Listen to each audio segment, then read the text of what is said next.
Welcome. I'm Elizabeth Christensen, Cleanfax editor.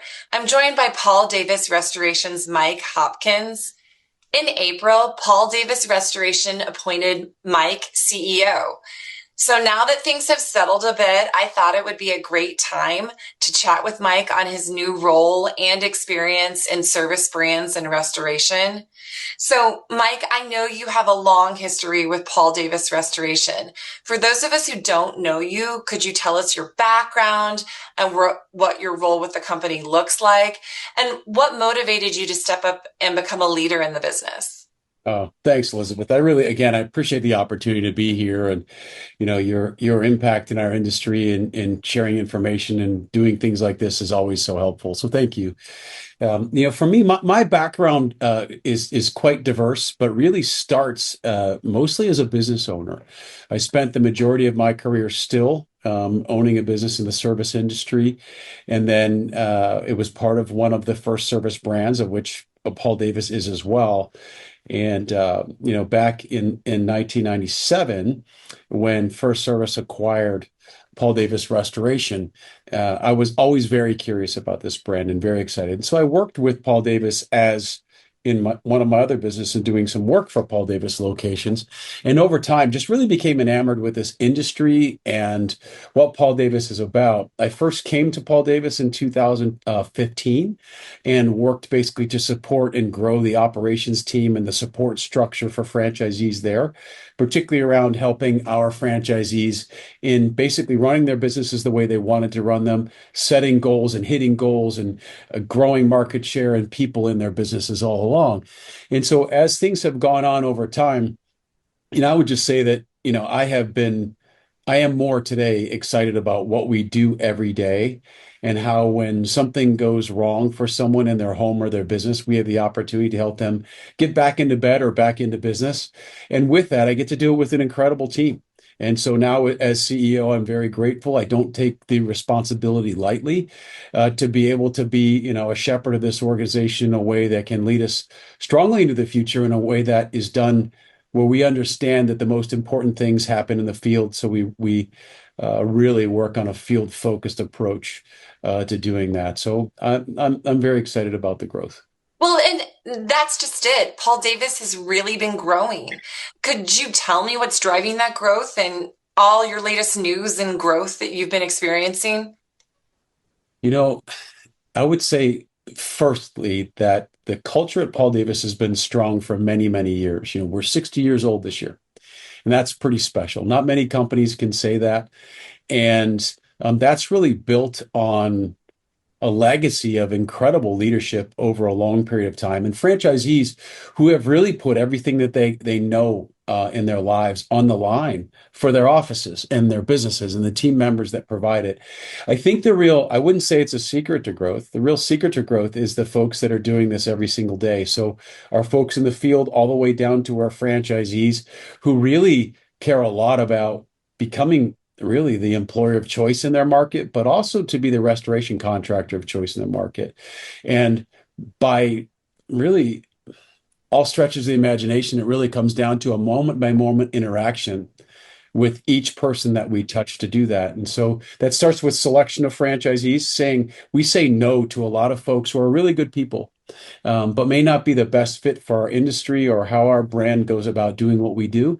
And then from there, we have an incredible training and launch team that helps people understand our industry, comes right alongside them to help them grow, in this business, both in the skill technically out in the field, but also in setting great business plans and growing in leadership development skills that are so important in growing a business. And then lastly, I would say from a home office standpoint, we're really passionate about helping our franchisees win. And so I think those are a few of the components that have helped us grow over the years. You sort of touched on this next question here that I wanted to get into, but have there been any specific challenges or surprises in the past year for you, or your business? And if so, what were they and how did they impact Paul Davis? And then how did you all work to overcome them? I wouldn't say there's been a lot of surprises. I think we all Okay. know that there is ebbs and flows and the need in our industry. And certainly we don't want people to have perils, but when they do, we want people to call us. I liken what we do to being a lot like an emergency room for a building or a business, whether it's a business or a home, where nobody wants to go, but everybody wants exceptionally good care when they get there. And with that in mind, the number of perils has been lower, particularly this last year and a bit the year before. And so, while that's good, what we've done to meet that situation is our business has gotten leaner and more efficient. But I think even more importantly, when folks see that they've had something wrong in their home or business and they need us, our team knows and reminds folks that we are full service contractors. So for us, that means if there's a mitigation loss, we can certainly take care of their contents and their reconstruction, maybe mold in that situation, things like that. So I think that's the bigger deal, is making sure that people know that we're a full service contractor, and that's been a big part of what we do. So we're allowed to help a homeowner or business owner from the first notice of loss all the way to back in business or back in bed, like I mentioned earlier. And I think that's something that, wasn't a surprise necessarily, but that's how we've adjusted for the current season that we're in. And that's a great segue into the next question here. Where do you see the greatest growth opportunities for Paul Davis this year? And what if, you spoke to some of these trends, but what if any trends are you seeing this year? Sure. On the trend front, I'll go in a bit reverse order. On the trend front, with the insurance climate the way it is today, there are a lot of homeowners in particular that are afraid to file a claim. Maybe they're afraid of getting dropped or the rates going up. And so with that in mind, our job is to meet people right where they are. And by meeting them right where they are, maybe they don't file a claim, but they still want it done by a professional. And so we've really worked with our franchisees and owned operations in a way that helps them know how to relate better to folks who are not necessarily going through the insurance route. So that's one way, from a trend perspective, that we work on it.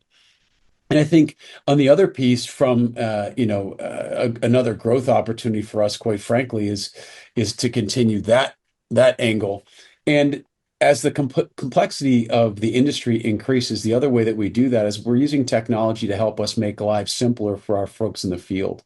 So we don't want what is already a very complicated situation to be any more complex than it needs to be. So we use technology to make it less complex in the field and easier to focus on the homeowner or business owner. Well, to wrap this up, what do you expect for Paul Davis this year?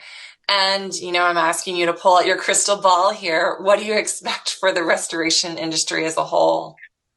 Well, we look to still have consistent growth this year. One of the predominant reasons that we know that is that we have some great new owners in territories where we weren't.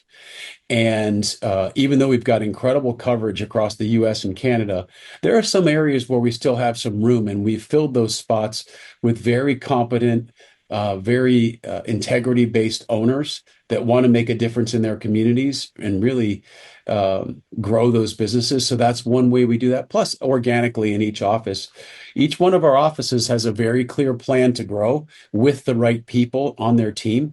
And so I have confidence both in our current owners and the new owners that are coming into the network. As far as the industry as a whole, look, over the next 10 years, perils are going to continue to happen. Based on everything we know, growth rate of the industry will probably be 5 to 7% roughly over the next 10 years. We expect to beat that significantly. But I think at the baseline, that's about what we should expect from the industry, from the research that we've done over the next 10 years.